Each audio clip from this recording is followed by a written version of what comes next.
ဝန်ကြီးဒီနေ့မှာတော့စိတ်ကြရခြင်းအားငယ်ရခြင်းဆိုတဲ့အကြောင်းတွေနဲ့ပတ်သက်ပြီးတော့ဟောကြပါတယ်အကြောင်းကြောင့်အကျိုးဖြစ်လာကြတဲ့အခါမှာတကယ်တမ်းအရင်စစ်လိုက်တဲ့အခါကျရင်တော့ကိုယ်မှာအကြောင်းတွေရှိခဲ့တဲ့အတွက်ကြောင့်အကျိုးတွေကိုရင်ဆိုင်နေရတယ်လို့အခြေခံအပြင်ခံယူရတယ်ကမ္မတက္ကတာတမ္မာဒိဋ္ဌိဆိုတဲ့အတိုင်းပဲကံတာလျင်ကိုယ်ပိုင်ဥစ္စာရှိတယ်ဆိုတာအမှန်တရားပါကိုယ်ပြုံးပြလို့ရှိရင်အပြုံးကိုပြန်ရတတ်ပြီးကိုယ်မဲ့ပြရင်မဲ့တော်ကိုပြန်ရတတ်တယ်လို့ပါပဲဘဝအတွက်ကိုယ်ရှောင်နေတဲ့လမ်းမှာအကြောင်းတွေရှိနေတဲ့အတွက်ကြောင့်မလို့လုံးတလုံးမဖြစ်တာလုံးနေရင်ဆောင်ရှုံရတာတော့စသဖြင့်ကြုံကြတာပါပဲဒီလိုကြုံတဲ့အခါတွေမှာအရေးကြီးဆုံးအချက်ကတော့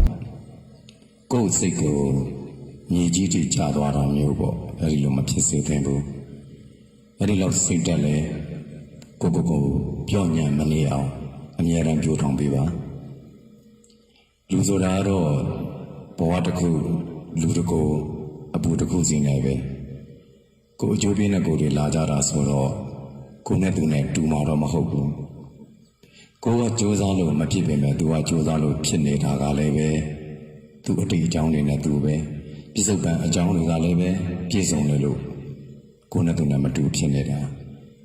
အဲ့တော့ကိုမှရှိတဲ့အနေအထားပေးတဲ့အခြေအနေနဲ့ပဲအကောင်းဆုံးကြိုးစားကြရတာမင်းမရှိတဲ့နေရာမှာမိစံမောင်းပြီးတော့အလုပ်လုပ်ရတယ်လို့မျိုးပေါ့အဲ့တော့သူများတော့ပို့ပြီးတော့ကုန်ကြတယ်ကုန်စရာရှိရင်သူများတော့ပို့ပြီးတော့ကုန်ကြမလဲကုန်ကြလိမ့်မယ်ပြီးတော့စီစဉ်ရတဲ့ကိစ္စတွေကလည်းသူများတော့ပို့ပြီးတော့ပြင်ပန်းတယ်အဲ့ဒီလိုနေရာမျိုးတွေမှာအနစ်နာခံပြီးတော့အလုပ်လုပ်နေရတဲ့သူမျိုးတွေရှိတယ်ကောင်းလာမဲ့အနေအထားကိုမျှော်လင့်ပြီးတော့အချိန်ကုန်မဲ့အစားလောလောဆယ်ကောင်းတာတွေကိုပဲရွေးပြီးတော့လုပ်တယ်တတ်နိုင်တာတွေကိုပဲရွေးလုပ်ရင်းနဲ့ကိုယ်စိတ်ကိုဆုံးမပြီးတော့ကိုယ်စိတ်ကိုပဲကိုဖြောင်းဖြပြီးတော့နှစ်သိမ့်ပြီးတော့နေကြရတာအဲ့တော့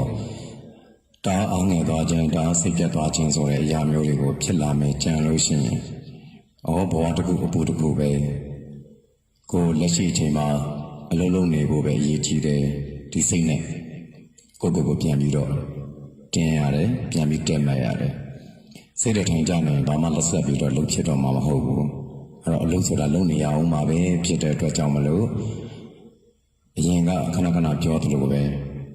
အဖြစ်တင်ဆုံးတွေနဲ့အလုံးနိုင်ဆုံးတွေကိုရွေးပြီးတော့လှုပ်သွား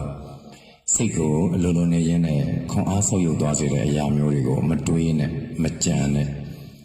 စိတ်ကိုခွန်အားပြည့်စေမဲ့ဘာသာရေးအလုပ်တွဲလုပ်ခြင်း